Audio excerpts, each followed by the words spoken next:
How to cook frozen hash browns. Hash browns are the perfect addition to your breakfast or make a great meal on their own. I'm going to show you how to cook frozen hash browns at home, so you can enjoy these tasty potato patties at any time.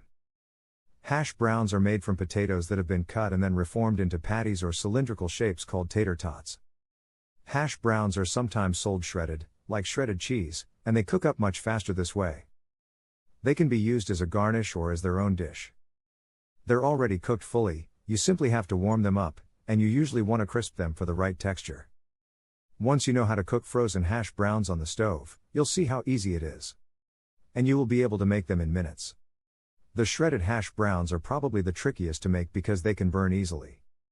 It's a little tougher to tell when they're done, but no kind of hash brown is very difficult to make. Beginner cooks should be able to make these up without any issues. How to cook frozen shredded hash browns. Let's start with the shredded version of hash browns and show you how you can warm them up in a skillet.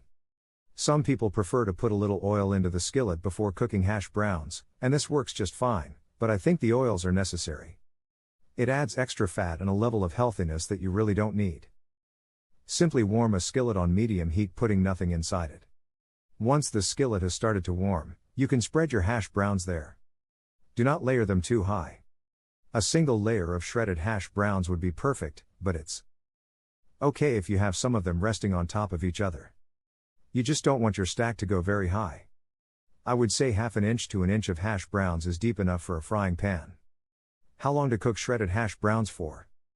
You only need to cook them until the ice melts and they become golden brown. You have to flip them partway through, so they can brown on the other side. Cook them for about 5 minutes on medium heat. If your hash browns are not very deep in the pan, you can simply press them down for another couple minutes to finish cooking. If your stack has a little height to it, flip the hash browns over to ensure they cook on the other side, which should take an additional 3 minutes or so. How to cook frozen shredded hash browns in the oven. You don't have to cook them in the frying pan, and you can cook these in the oven if you like. Once again, don't stack your hash browns too high. Preheat the oven to 400 degrees Fahrenheit and bake the hash browns on a baking sheet for about 30 minutes. They should be crispy and golden brown when they are done. Now you know a couple ways for how to cook frozen diced hash browns. How to cook frozen hash browns in oven. Next, let's cover the method for how to cook the patty type of hash browns as well as tater tots. Once again, you can cook these in the oven or on the stove. You can even cook them in the microwave if you want. How to cook frozen hash browns in the oven. You can begin by preheating the oven to 450 degrees Fahrenheit. Then, lay the hash brown patties out on a sheet. You can do this same method with hash browns. Make sure there is some space between each of the hash browns, and once the oven has heated up fully, we can cook the hash browns 10 minutes, then flip them over and cook for an additional 10 minutes on the other side. They may not need to cook for that full 20 minutes in total, and the cooking time will depend on how many of them you have in the oven at once. How to cook frozen hash browns on a griddle. You can use a griddle for cooking your hash browns as well. The method we use for cooking them on a griddle is the same as how to cook frozen hash browns in a waffle maker. It's really easy to cook frozen hash browns this way. You simply need to heat up the griddle/waffle maker and then put your hash browns in the griddle and then close it completely. Allow the hash browns cook for 5 or 10 minutes or until they are as cooked as you want them to be. Then, take them out of the griddle. How to cook frozen hash browns in a skillet. My favorite is in a frying pan on the stove. Like I said, I don't usually use oil to cook my hash browns this way. So I'll show you how to cook frozen hash browns without oil on the stove. Just heat up your empty frying pan on medium heat. Once the frying pan has heated, you can add in your hash browns.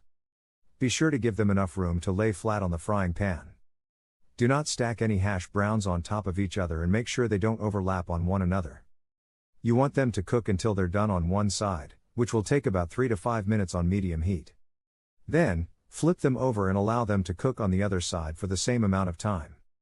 You may need to put them back and forth a few times to ensure they are crispy and golden on both sides.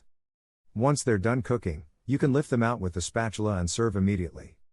I like to serve my hash browns with American cheese slices on top, microwaving them for about 20 seconds so the cheese melts. You can also cover them in ketchup or the condiment of your choice. Of course, they are great to eat just plain as well.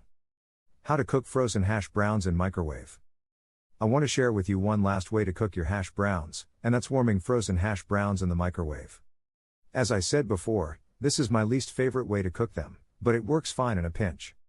In fact, it is the fastest way to cook frozen hash browns. How long to cook your hash browns in the microwave? It doesn't take very long, and I suggest cooking them for about 1.5 minutes on one side and then flipping them over. Cook on that second side for about 1.5 minutes again. You may have to flip the hash browns over a few times to cook them all the way through. Once they feel completely warm, you can serve and eat them. It may take as long as 4 to 5 minutes for the hash browns to cook completely in the microwave, depending on how frozen they are and how powerful your microwave is, as well as the power setting on your microwave.